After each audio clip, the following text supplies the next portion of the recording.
Have you ever wondered what it feels like when your soul screams for freedom but your body is too afraid to move? When every decision you make isn't really yours anymore? When you've become a ghost in your own life, watching yourself disappear piece by piece until there's nothing left but fear and silence? I'm about to tell you my story. The story of how I died and came back to life on the same night. The story of how a stranger's voice in the darkness became my salvation when I had given up on ever being saved. If you're reading this, maybe you need hope too.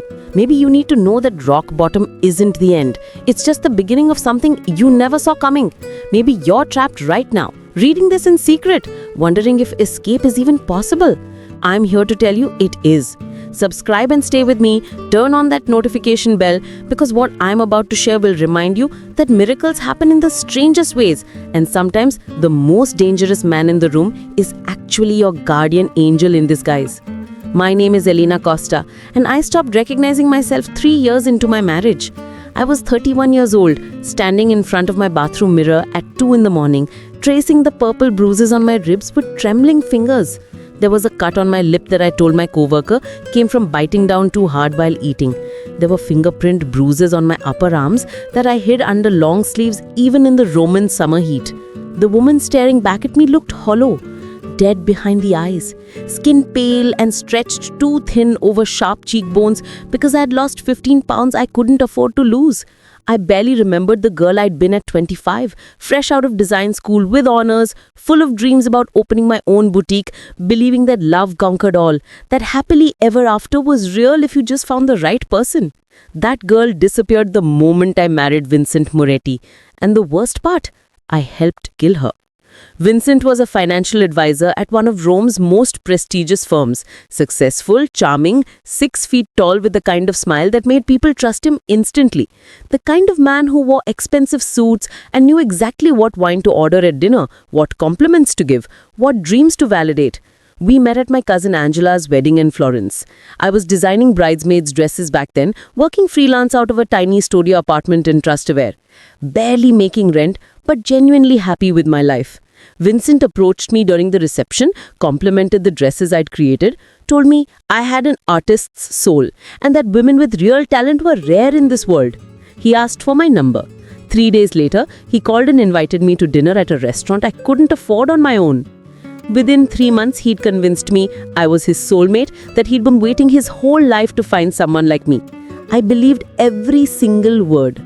The first year was a fever dream. He called me 20 times a day, sometimes more. Showed up at my studio with flowers, with coffee, with surprise lunch dates, wanted to spend every waking moment together.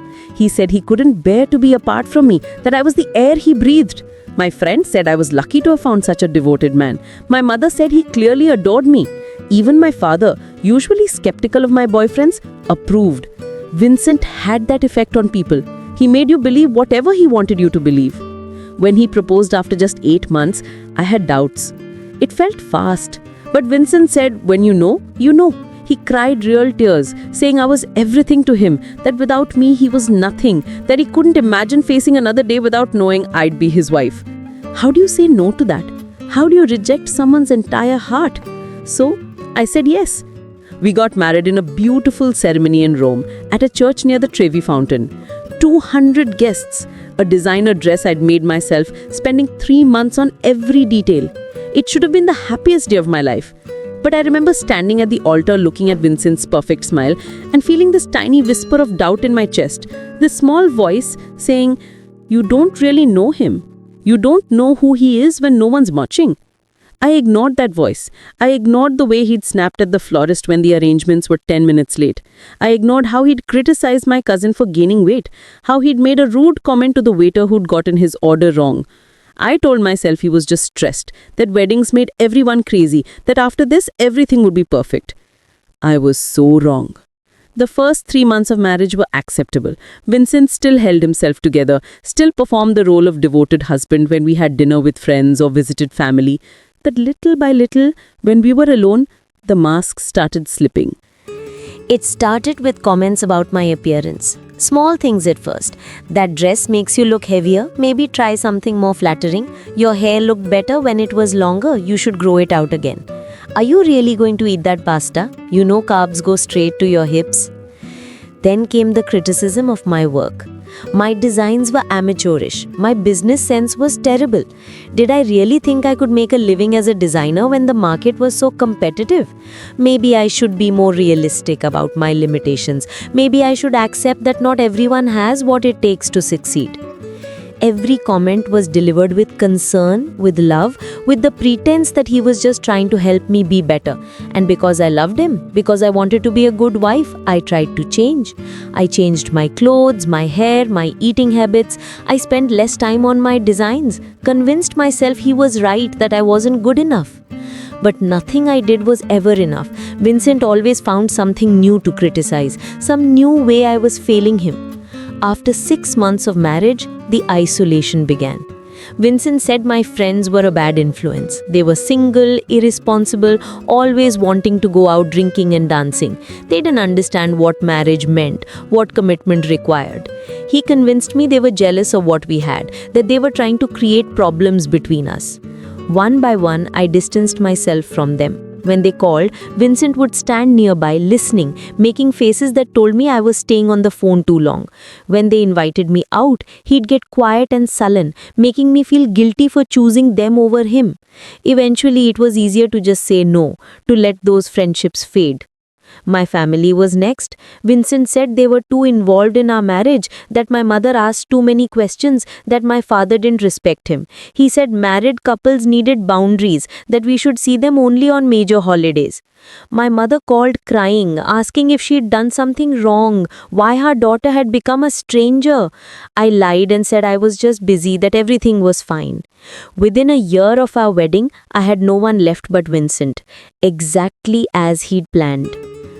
I worked at a small fabric shop in Monte, run by an elderly woman named Signora Rossini. It was the only part of my life Vincent couldn't completely control, though he tried. I earned 900 euros a month, barely enough to survive on, but Vincent took every cent. He said he was better with money, that he was the man of the house, that it was his job to manage our finances. He gave me 50 euros a week for groceries and personal items and demanded receipts for everything. I had to account for every euro. If I bought a coffee, he wanted to know why I was wasting money on luxuries. If I took the bus instead of walking, he accused me of being lazy. The control was absolute. I couldn't save money, couldn't plan an escape even if I wanted to. I was completely dependent on him, financially and emotionally. The first time Vincent hit me, we'd been married exactly 14 months. I'd forgotten to pick up his dry cleaning. Such a small thing, but Vincent had an important meeting with a potential client and his favorite shirt wasn't ready, and somehow that became my fault. We were in the kitchen, I was making coffee. He asked where his shirt was. I froze, realizing I'd forgotten, and before I could apologize, his hand connected with my face. The slap was so hard I saw stars. I stumbled backwards, hitting the counter, tasting blood where my teeth had cut the inside of my cheek. For a moment, we just stared at each other. I couldn't believe what had just happened, and then Vincent started crying. He actually cried, dropped to his knees, sobbing, saying he was so sorry, that work stress was killing him, that he'd never forgive himself, that he didn't know what came over him. He held me and cried into my shoulder, saying I was the only good thing in his life and he'd almost ruined it. He begged me not to leave him, promised it would never happen again. I forgave him. I actually forgave him.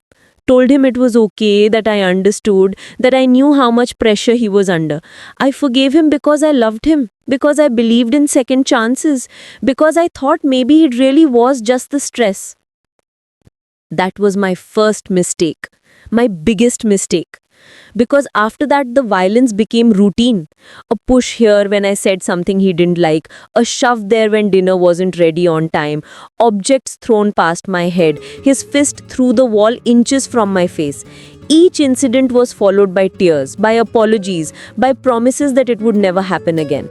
And each time the period of calm got shorter, the explosions got worse. Vincent started tracking my phone. He installed an app that showed me my location at all times. If I went anywhere other than work and straight home, he demanded explanations. Once I stopped at a pharmacy to buy tampons and he called me screaming, accusing me of meeting someone. I had to send him a photo of the receipt to prove I was telling the truth. He read all my messages, made me delete social media because he said other men were looking at my pictures, leaving comments, disrespecting our marriage. He went through my email, my search history, even the notes on my phone. I had no privacy, no autonomy, no life that was mine alone. The worst part was how he twisted reality. After he hit me, he'd say I provoked him, that I knew better than to upset him when he was stressed, that if I just learned to be a better wife, he wouldn't lose his temper. He made me believe that the violence was my fault, that I deserved it, that any other man would have left me by now, but he stayed because he loved me despite my failures. I started to believe him, started to think maybe I was the problem, maybe I was difficult, ungrateful, not good enough. Signora Rossini at the fabric shop noticed. Of course she noticed. She'd seen the bruises I tried to hide, heard the tremor in my voice when Vincent called during work. She pulled me aside one day, this tiny 70-year-old woman with fierce eyes, and asked me directly if I was safe at home. I lied, told her everything was fine, told her the bruises were from being clumsy, from bumping into furniture. She didn't believe me. She wrote her home phone number on a piece of paper and pressed it into my hand, saying, "When you're ready to leave, call me. Day or night, you don't have to do this alone." I threw the paper away before going home, terrified Vincent would find it and accuse me of plotting behind his back. But I memorized the number. Some part of me, buried deep, knew I might need it someday. 3 years into our marriage, I was a shell of who I'd been. I'd lost weight until my clothes hung off me. I had nightmares every night, waking up in cold sweats, heart racing. I flinched when anyone moved too quickly. I couldn't remember the last time I'd laughed genuinely or felt a moment of peace. That Tuesday in September, I woke up at 5 in the morning with Vincent's hand around my throat. He was having a nightmare, thrashing in his sleep, and his hand had found my neck. I couldn't breathe, couldn't scream, could only scratch at his arm until he woke up. He let go immediately, groggy and confused, and I rolled out of bed gasping. He didn't even apologize, just told me to stop being dramatic and go make coffee. I stood in the kitchen, making his espresso with shaking hands, and knew with absolute certainty that I was going to die in this marriage. Maybe not that day, maybe not that month, but eventually, Vincent would go too far. One punch would land wrong, one shove would send me down the stairs, one hand around my throat wouldn't let go in time. I was going to die.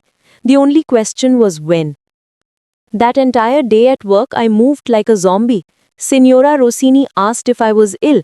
I told her I was just tired. I couldn't focus on anything, couldn't stop the loop running through my mind. I'm going to die, I'm going to die, I'm going to die. Vincent texted me at noon, home by 7, dinner better be ready. And Elena, don't disappoint me today. That text felt like a death sentence, because I knew that tone, knew what it meant when he said, "Don't disappoint me." He was already angry about something, already looking for an excuse to explode. And I would be the target. I left work at 6:15, giving myself 45 minutes to get home and cook. Plenty of time. Except the metro broke down. Some technical failure between Termini and Republica. The train just stopped in the dark tunnel, lights flickering, the conductor's voice crackling over the speaker saying there was a delay, please be patient. I called Vincent immediately. He didn't answer. I called again, sent text after text explaining the situation. He read every message. I could see the blue check marks, but he didn't respond. That silence was worse than shouting. It meant he was letting the anger build, feeding it, stoking it into something that would explode the moment I walked through the door. We sat in that metro tunnel for 40 minutes. 40 minutes of me having a silent panic attack, surrounded by annoyed commuters who just wanted to get home, completely unaware that every passing minute was signing my death warrant. When the train finally started moving again, my hands were shaking so badly I could barely hold my phone. I got off at my stop and ran. Actually ran through the streets of Prati, my work bag banging against my hip, my heels clicking frantically on the pavement. I made it to our building at 7:40, 40 minutes late. I stood outside our apartment door, key in hand, trying to control my breathing, trying to prepare myself for what was coming. Through the door, I heard nothing. No television, no movement, just silence. The worst kind of silence. I unlocked the door and stepped inside. Vincent was sitting in the living room in complete darkness, no lights on. Just him, sitting in a leather armchair, a glass of whiskey in his hand, staring at the door, waiting. "You're late," he said. His voice was calm, too calm. "Vincent, I'm so sorry the metro broke down. There was a technical problem. We were stuck in a tunnel. I called you, I texted you, I tried to—" "You're late," he interrupted, still in that eerily calm voice. 43 minutes, Alina. 43 minutes. I set my bag down carefully, took off my shoes. "I know, I'm sorry. Let me make dinner right now. I'll be quick. I can—" "Do you think I'm stupid?" He took a sip of whiskey, his eyes never leaving me. "Do you think I'm some kind of fool you can lie to?" "I'm not lying. I swear on my life, Vincent. The metro broke down. You can check the news. It was reported. Other people were—" "Liar." The word exploded out of him. He threw the whiskey glass and it shattered against the wall next to my head. I screamed, covering my face as glass rained down. "Vincent, please!"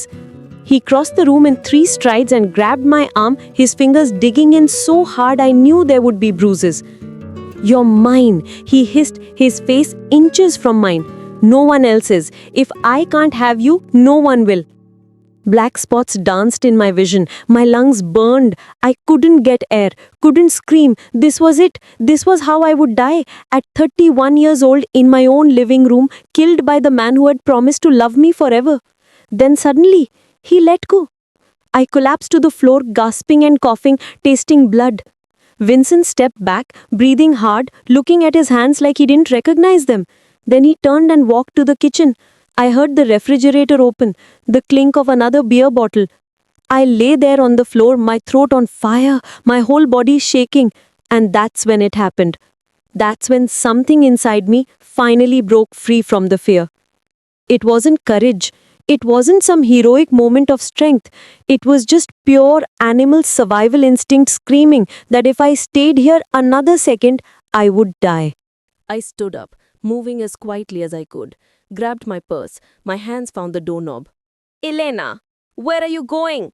His voice made every muscle in my body freeze, but my hand was already turning the knob, already pulling the door open. "Elena!" I ran. Out into the hallway, his shout following me. Down 4 flights of stairs, taking them 2 at a time, my bare feet slapping against the cold marble. Behind me, I heard our apartment door slam open, heard his heavy footsteps on the stairs. "Elena, get back here! Elena!" I burst through the building's entrance into the September evening. It was 7:50, still light enough that people were on the street. I ran left, away from our apartment, away from him. Ran between pedestrians doing their evening shopping, couples walking home from work. Some turned to stare at this wild-eyed woman running barefoot through Prati, but no one stopped me. No one helped. I ran for 6 or 7 blocks, my lungs burning, my feet screaming in pain from the rough pavement. Finally, my legs gave out. I stumbled into an alley and leaned against a stone wall, trying to breathe, trying not to throw up. I looked back the way I'd come. No Vincent. Maybe he hadn't followed me far. Maybe he'd decided chasing me through public streets would look bad. I tried to think. Where could I go? My parents were in Milan, 5 hours away. I had no friends left to call. Signora Rossini would help, but Vincent knew where she lived, knew where the shop was. He'd look for me there first. I pulled out my phone with shaking hands and saw 15 missed calls from him, then a text. "Come home now. We'll forget this happened." Another text. "Elena, I'm sorry. Please come back. I love you." Another. "If you don't come home, I'm calling the police, reporting you missing." Another. "You're making this worse. Just come home." I turned off my phone. I started walking, having no real destination. Just away. Just somewhere he wouldn't find me. I ended up near Villa Borghese as the sun was setting, the sky turning orange and purple. Beautiful and completely indifferent to my suffering. That's when the rain started. First a few drops, then suddenly a deluge, a typical September storm that came out of nowhere, turning the streets into rivers in minutes. I had nowhere to take shelter, couldn't go into a restaurant or cafe without money, without shoes, looking like I'd escaped from somewhere. So I just kept walking, getting more soaked with every step. The temperature dropped. I was shivering violently in my thin work blouse and skirt, both plastered to my skin. My feet were cut and bleeding from the rough pavement. My throat ached where Vincent had squeezed it. I caught my reflection in a shop window and barely recognized myself. I looked like a ghost, like something already dead.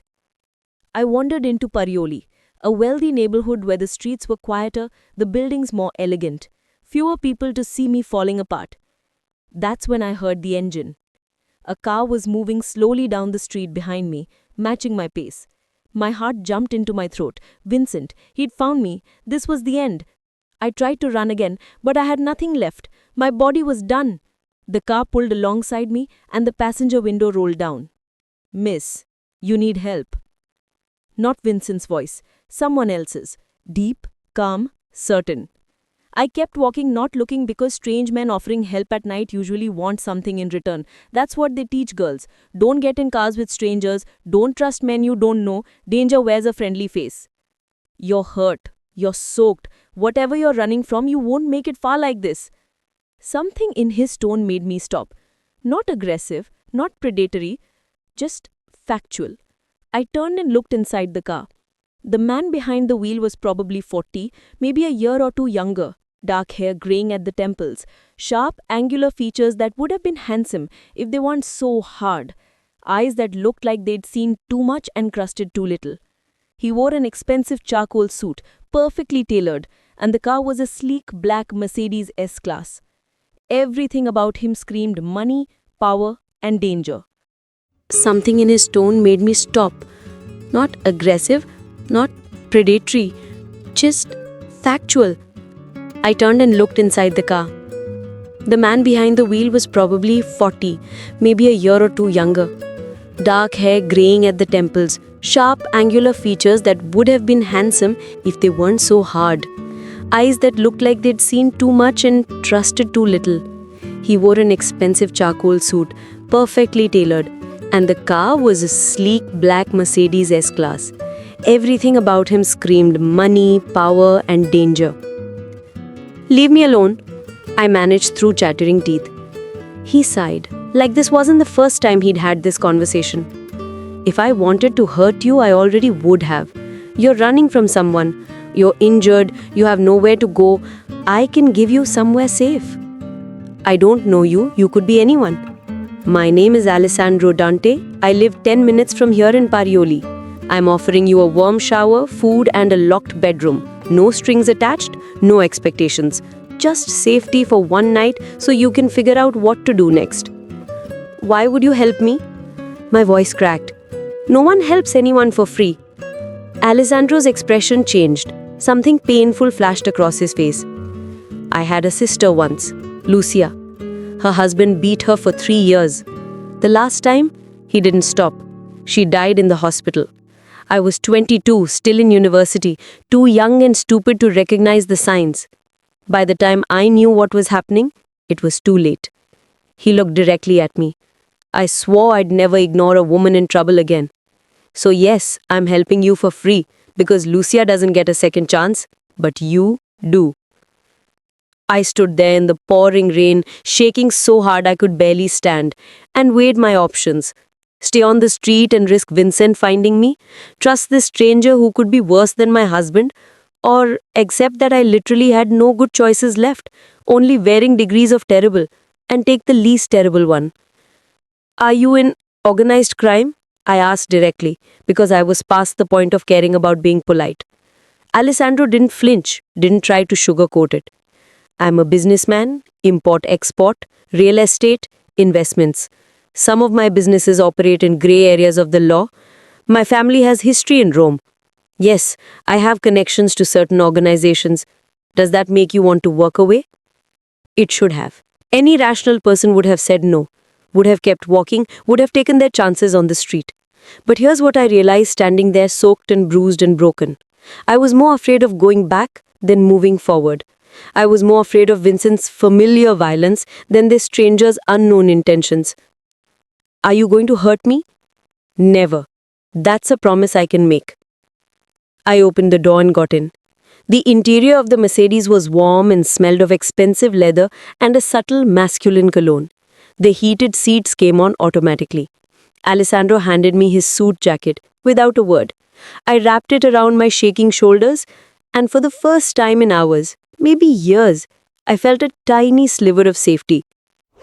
Where are you taking me? I whispered. My apartment. It's about 10 minutes away. Do you know Parioli? I knew Parioli. Everyone in Rome knew Parioli. It was where the city's elite lived. Politicians with protected buildings, business moguls with penthouses, and, according to rumors, certain men whose wealth came from ventures the law frowned upon but couldn't quite prove.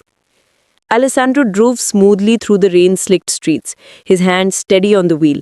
He put on music, some kind of instrumental jazz, low and soothing. He didn't ask questions, didn't demand my story, just drove in comfortable silence. We pulled up to a modern building with a marble facade and a uniformed doorman who rushed out with an umbrella. He greeted Alessandro with deferential respect, asking no questions whatsoever about the bedraggled barefoot woman beside him. The elevator was all mirrors and polished brass. I caught my reflection and looked away quickly. I couldn't bear to see what I had become. Alessandro's apartment was on the top floor. When he opened the door, I stepped into a space that belonged in an architecture magazine. Floor-to-ceiling windows overlooking Rome's lights, modern furniture in greys and blacks, original art on the walls, real art, not prints, a kitchen with marble countertops and professional appliances. Everything screamed understated wealth and impeccable taste. He led me past a spacious living room to a hallway, opening a door to a guest room. The room was beautiful. A queen bed with white linens, a reading chair by the window, an ensuite bathroom visible through an open door. Everything you need is in there, Alessandro said. Towels, toiletries, clothes in the dresser. My cousin Julia stays here sometimes when she visits from Milan. You're about the same size. Take your time, I'll make you something to eat. The door locks from inside if that makes you feel safer. He left, closing the door behind him, and I just stood there for a moment, unable to process that this was real, that I was here, that I'd escaped. Then I walked into the bathroom and finally let myself fall apart. The bathroom was bigger than my entire bedroom at Vincent's apartment, all marble and glass, with a rainfall shower and a deep soaking tub. I turned on the shower, let the water heat up, stripped off my soaking clothes and stepped under the spray. And I cried. God, I cried like I'd been holding it in for years. Cried for the girl I'd been at 25, full of dreams. Cried for the woman I'd become, hollow and broken. Cried for the years lost, the dignity stolen, the constant fear that had ruled every moment. Cried for how close I'd come to dying tonight. Cried with relief that somehow, impossibly, I was still alive. I stayed in that shower until the water started cooling, until I had no more tears left.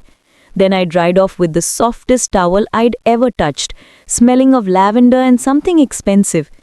In the dresser, I found comfortable clothes, just like Alessandro had said.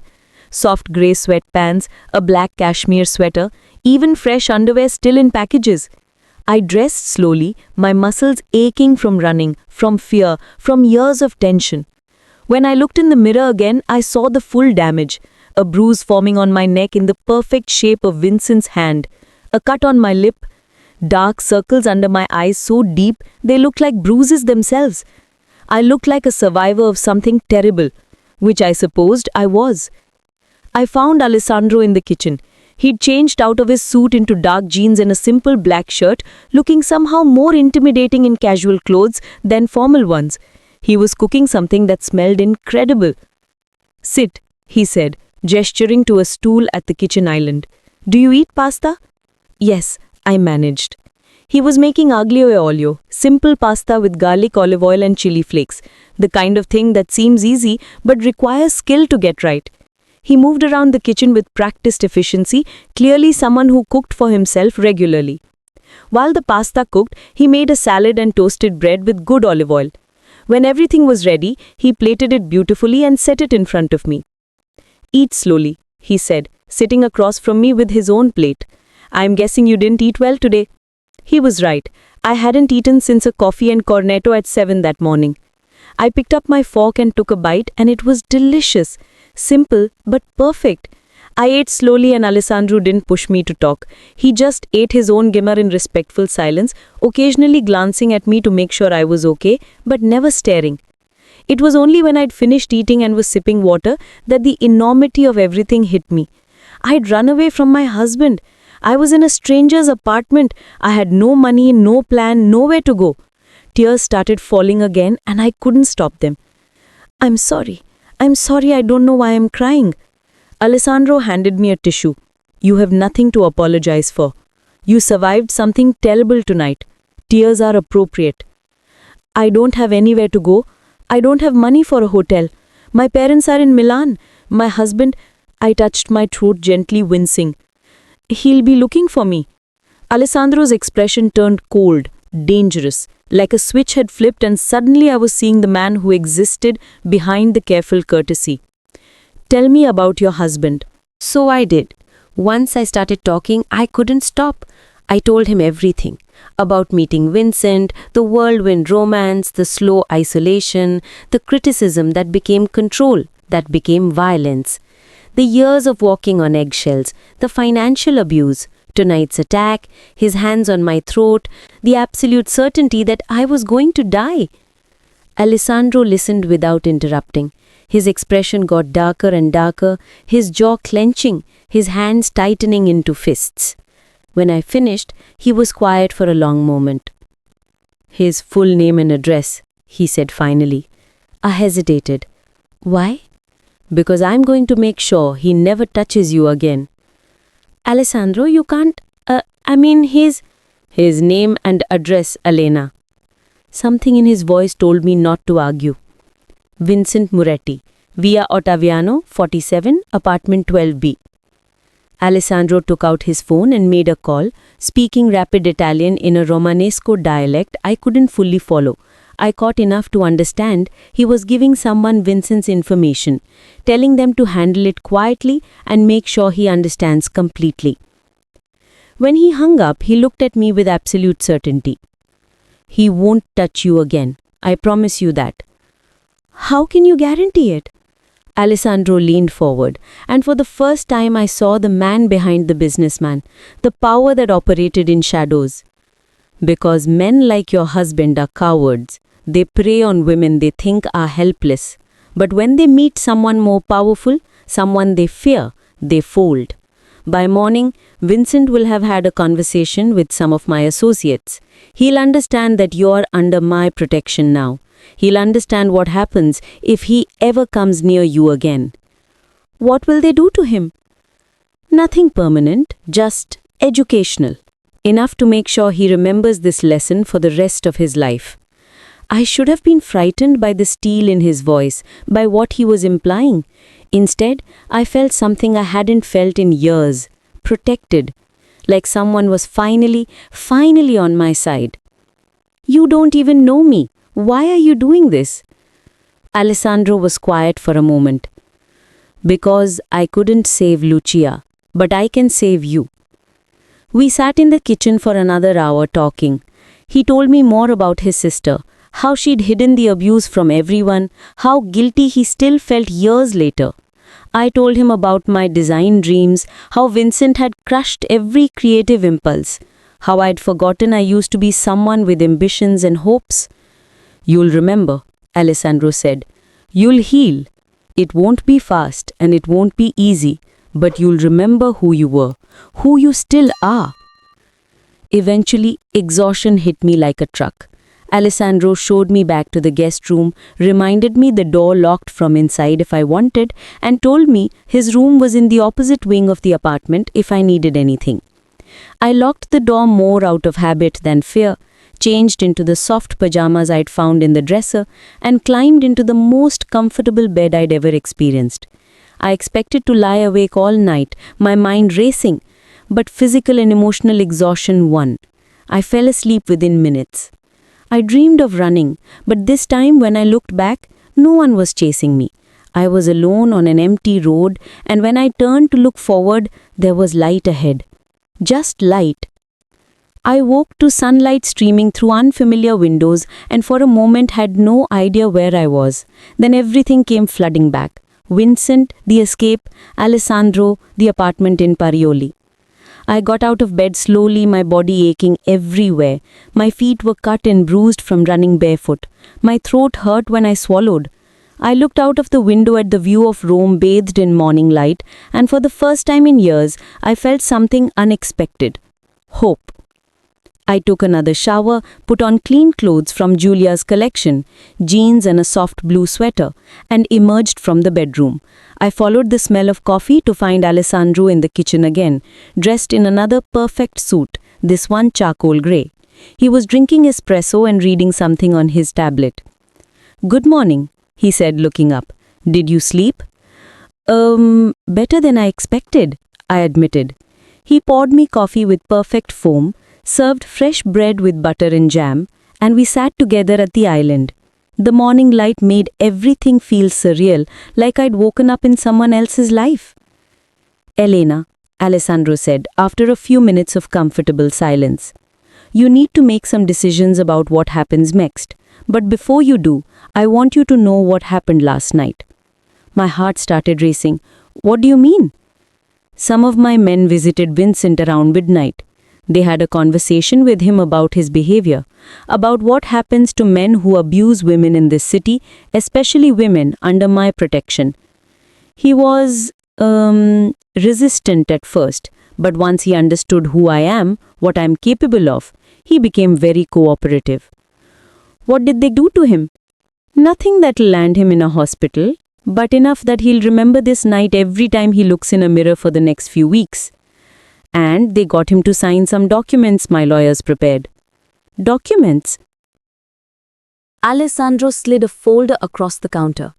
"Divorce papers. No contest, he signed everything. The apartment on Via Ottaviano is now in your name. He's also signed an agreement stating he'll never contact you again, never come near you, and will leave Rome within 72 hours. I stared at the papers, unable to process what I was seeing. How did you get him to agree to all this? Let's just say I made him an offer he couldn't refuse. Alessandro's expression was hard. Vincent understands now that if he ever breaks this agreement, the consequences will be severe. He's leaving for Milan this afternoon, starting over somewhere I don't have as much influence. I should have felt guilty, should have felt something complicated about the violence implied in Alessandro's words. But all I felt was relief so profound it brought tears to my eyes. He's really gone? Just like that? Just like that. You're free, Elena. Free. The word felt foreign. I'd forgotten what freedom tasted like. Over the next few days, Alessandro proved he meant what he'd said about helping me. He connected me with one of the best divorce lawyers in Rome, who assured me everything was legitimate and binding. He arranged for a therapist who specialized in domestic violence survivors. He even sent 2 of his men to the apartment on Via Ottaviano to collect my belongings, what few possessions were actually mine. They came back with 3 boxes. 3 boxes to represent 6 years of marriage. Most of it was clothes and a few books. Vincent had thrown away my design sketches, my portfolios, everything that represented my old dreams. Looking at those 3 boxes, I realized how thoroughly he'd erased me. "It's not much," I said to Alessandro, staring at the boxes in his guest room. "It's a clean slate. Sometimes that's exactly what you need." I called my parents that week. It was one of the hardest conversations of my life. My mother cried so hard she couldn't speak, and I heard my father's voice break when he realized what I had been hiding from them for years. They wanted to come get me immediately, take me back to Milan, keep me safe. But I surprised myself. I told them I was staying in Rome for a while, that I needed to figure out who I was on my own terms, without running away, that I had help, that I was safe. My mother argued, but my father understood. "You've been running from yourself for years, Tesoro. Maybe it's time to stand still and remember who you are." Alessandro never pushed me to leave. He maintained respectful boundaries, giving me space while making sure I had everything I needed. He went to work during the day. Whatever that entailed, I didn't ask, and came home in the evenings.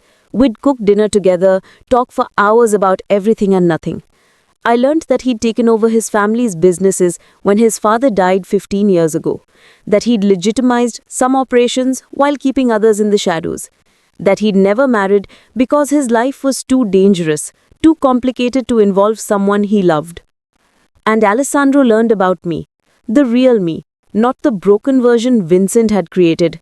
He learnt about my passion for design, my dream of creating a boutique specializing in sustainable fashion. He learnt about my love of old Italian films, my terrible singing voice, my habit of reading 3 books at once. 2 weeks after that rainy September night, I was sitting on Alessandro's terrace overlooking Rome, sketching designs for the first time in years. My hands were shaking as I drew, but the lines were coming back to me. The creativity I thought Vincent had killed was still there, buried, but alive. Alessandro came out with 2 glasses of wine and sat beside me. "Can I see?" I hesitated, then showed him my sketches. They were rough, unpracticed, but they were mine. He studied them carefully, seriously, like they mattered. "These are beautiful, Elena. You're talented." "Then nothing. I'm so out of practice." "Stop," he said firmly. "Stop diminishing yourself. Vincent isn't here anymore. You don't have to make yourself small." I felt tears prick my eyes. "I don't know how to stop. I've been doing it for so long." "Then learn. Every day, practice taking up space. Practice believing you matter." He paused. "Because you do matter. More than you know."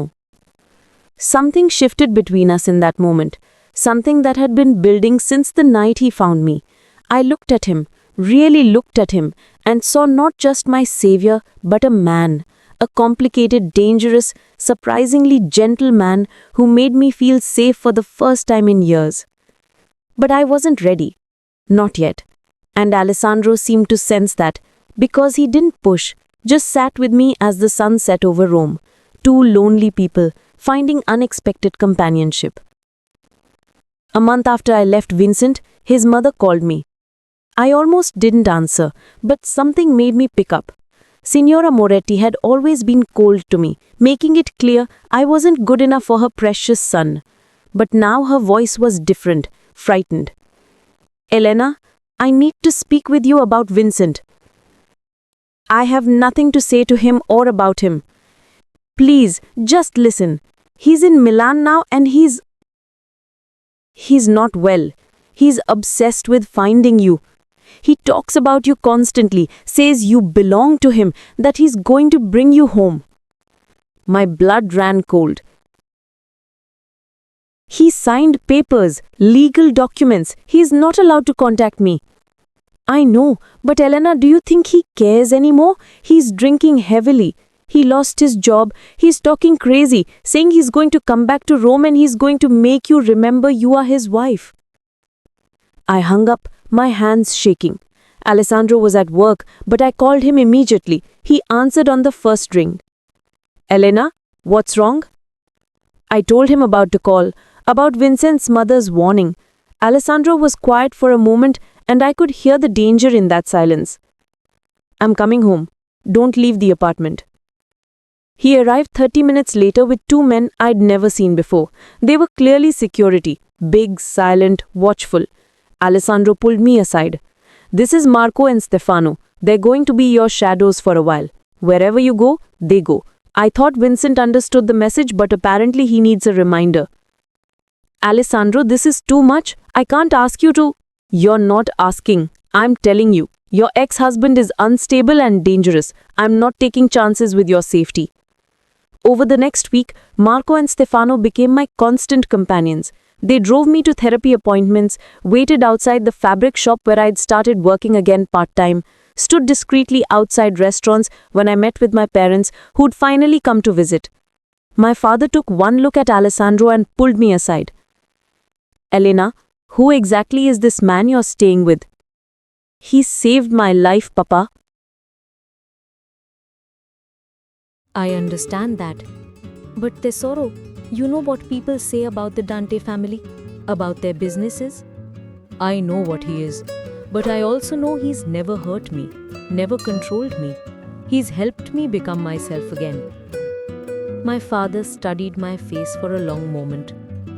You have feelings for him. It wasn't a question, I couldn't deny it. Yes, but it's complicated.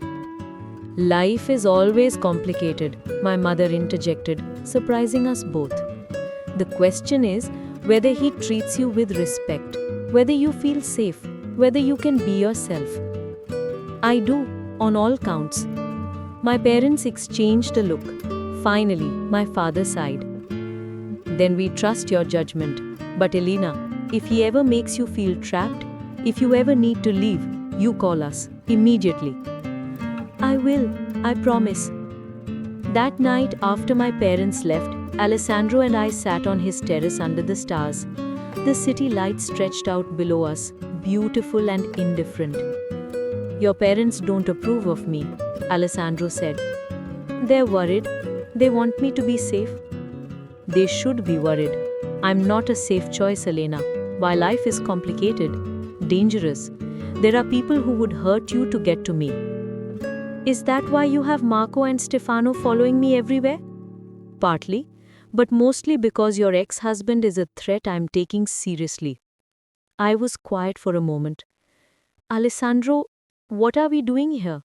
I've been staying in your home for over a month. You've rearranged your life for me. Why?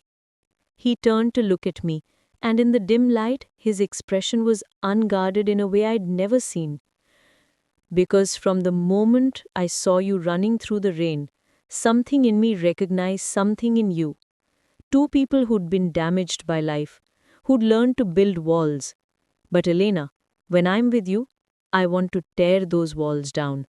My heart was racing. I'm still healing. I'm still broken in so many ways. We're all broken. The question is whether we're brave enough to let someone see the cracks. He reached out and took my hand, and I didn't pull away. I'm not asking you for anything you're not ready to give. I just want you to know that when you're ready, if you're ready, I'm here, however you need me to be. I looked at our joined hands, feeling his warmth, his strength, feeling safe in a way I'd forgotten was possible. I feel something for you. It terrifies me. Why? Because the last time I trusted someone, I almost died. Alessandro squeezed my hand gently. I'm not Vincent. I will never be Vincent. But I understand if you need time to learn that. Take all the time you need. 2 weeks later, Vincent showed up in Rome. Marco called Alessandro immediately. Boss, we have a problem. The ex-husband is in the city. He's been asking around about Elena, trying to find her. Alessandro's expression went cold and dangerous. Where is he? Last seen in Trastevere, near where she used to work. He's drunk, making a scene. Keep Elena here. I'm handling this personally. Alessandro, no, I protested. Let the police handle it. He violated the restraining order. The police will slap him with a fine and let him go. I'm going to make sure he never comes back to Rome. Ever. He left with Marco and 3 other men. I stayed in the apartment with Stefano, pacing, terrified of what was going to happen. What if Alessandro got hurt? What if Vincent had a weapon? What if everything fell apart? 3 hours later, Alessandro came back. His knuckles were bruised, his suit jacket gone, but he was unharmed. He found me in the living room and pulled me into his arms. It's over. Vincent is gone. What did you do? What needed to be done?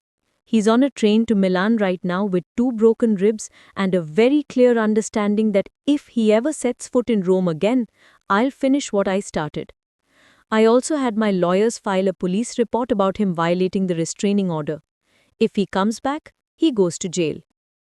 I should have been horrified, should have condemned the violence, but all I felt was safe, protected, like someone had finally stood up for me the way no one ever had. Thank you, I whispered into his chest. Always. For as long as you need me, I'll keep you safe. That night, something changed between us. The air felt electric, charged with something that had been building for weeks. We stood in Alessandro's living room, the city lights twinkling through the windows, and I made a decision. I reached up and kissed him. For a moment, he froze. Then his arms came around me, and he kissed me back with the gentleness that made my heart ache. When we finally pulled apart, both breathing hard, he rested his forehead against mine. Elena, are you sure? I don't want you to do anything you're not ready for. I'm not sure about anything except that I feel safe with you, that you make me want to be brave. That's enough for now. Alessandro smiled, a real smile that transformed his entire face. Then we go slow. At your pace, always your choice. And we did go slow. Over the next few months, I healed in ways I didn't know were possible. I returned to design seriously, creating a portfolio. Alessandro connected me with boutique owners, helped me secure a small loan to start my own business. He never took over, never controlled, just supported from the sidelines. I found a therapist I clicked with, a woman named Dr. Ricci, who specialized in trauma recovery. She helped me understand that what Vincent did wasn't my fault, that I wasn't weak for staying, that survival sometimes means bending until you find the strength to break free. Alessandro and I grew closer, but he never pushed for more than I was ready to give. Some nights we just talked, some nights we cooked together, some nights we sat in comfortable silence, two people healing in each other's presence. 6 months after that rainy September night, I opened my own small boutique in Monty. It was tiny, just 40 square meters, but it was mine. I specialized in sustainable fashion, upcycling vintage pieces into new designs. Alessandro came to the opening with flowers and champagne, proud and supportive, but letting me have my moment. Signora Rossini from the fabric shop came too, pulling me aside with tears in her eyes. "I'm so proud of you, Elena. You took your life back." "Because of you," I said, hugging her.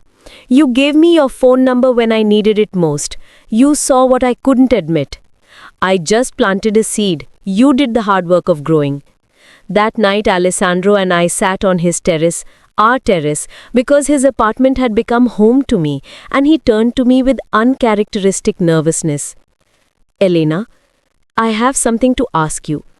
My heart started racing. "Okay. I know we've only known each other 6 months. I know your life has been chaos and healing and rebuilding. But watching you become yourself again, watching you chase your dreams, seeing you smile for real, Elena, you've changed my life." He took my hand and I saw something vulnerable in his eyes I'd never seen before. "I never thought I'd want this. Never thought I'd let anyone close enough. But you made me believe in something I'd given up on. And I don't want to live my life without you in it." He pulled out a small box and my breath caught. "I'm not asking you to marry me right now. We can take our time with that. But I'm asking you to build a life with me, officially. Move in with me, not as a guest, but as my partner. Let me love you the way you deserve to be loved." Tears were streaming down my face. "Alessandro, He paused. "If you're not ready, I understand. There's no pressure." "Yes," I interrupted. "Yes, I want to build a life with you." He kissed me and it felt like coming home, like finding the missing piece I didn't know I was looking for. A year after that September night when I ran barefoot through Rome, Alessandro and I stood on a beach in Positano, surrounded by close friends and family. My parents walked me down the sandy aisle, both of them crying. Alessandro's extended family, complicated and powerful and surprisingly warm, filled the seats. This time when I said I do, I meant it with my whole heart, because I wasn't promising to disappear into someone else. I was promising to build something together with someone who saw me, valued me, protected me without controlling me. My mother pulled me aside before the ceremony. "Are you sure, Tesoro? Absolutely sure?" I looked at Alessandro waiting for me, strong and patient and mine. I've never been more sure of anything. "Then I'm happy for you. Just promise me you'll never lose yourself again." "I won't, because he doesn't want me to be anyone but who I am." The reception was beautiful, dancing under string lights, the Mediterranean stretching out endlessly, laughter and joy and love. At one point, Alessandro pulled me close and whispered, "Thank you for getting in my car that night." I laughed through happy tears. "Thank you for stopping." Now, 2 years later, I am sitting in my expanded boutique. We moved to a bigger space 6 months ago, writing this story. My designs are in 3 boutiques across Rome. I'm healthy, happy, genuinely free. Alessandro is waiting for me at home. He's cooking dinner because he knows I've been working late. Tomorrow, we're flying to Milan to visit my parents. Next month, we're celebrating our anniversary in Venice. I'm not going to tell you life is perfect. Alessandro's world is still complicated. There are still things I don't ask about, boundaries we maintain, but he treats me like a queen. He celebrates my successes. He holds me when I have nightmares about Vincent. He loves me fiercely and gently, all at once. Sometimes I think about that version of me, the woman running barefoot through Rome in the rain, certain she was going to die. I wish I could go back and tell her, "Hold on, you're about to be saved. You're about to save yourself. Everything is about to change." Because that's what I learned. Sometimes salvation comes from the most unexpected places. Sometimes the most dangerous man in the room is actually your guardian angel. Sometimes you have to lose everything to find what you were always meant to have. And sometimes 3 words from a stranger can change your entire life. You need help. Those words led me here, to safety, to healing, to love, to myself. So I'm asking you, reading this right now, if you're trapped, if you're scared, if you've forgotten who you are beneath the fear, would you have the courage to run, to accept help when it appears, to believe you deserve better than familiar suffering? Because you do deserve better. Every single one of you reading this deserves to feel safe, valued, free. It's never too late to choose yourself. It's never too late to run toward freedom. And sometimes the scariest decision you'll ever make is also the one that saves your life. If my story helped you, if it gave you hope, leave a comment below. Tell me your story. Tell me you're going to find the courage to run. Share this with someone who needs to hear it. Subscribe to this channel for more stories of women who refused to stay broken, who found their strength when everyone said it was impossible. Because every woman deserves to know your life belongs to you, only you, and no one has the right to take that away. I got in that car. It was the scariest and bravest thing I'd ever done. And it gave me everything. What would you do? Tell me in the comments. Let's build a community of survivors, of fighters, of women who refuse to let fear win. You are stronger than you know. And you deserve a love that protects without controlling, that lifts you up instead of tearing you down, that sees you for exactly who you are and loves you even more because of it. That's my story. That's how I died and came back to life. That's how I found myself. Now go find yourself. You deserve it.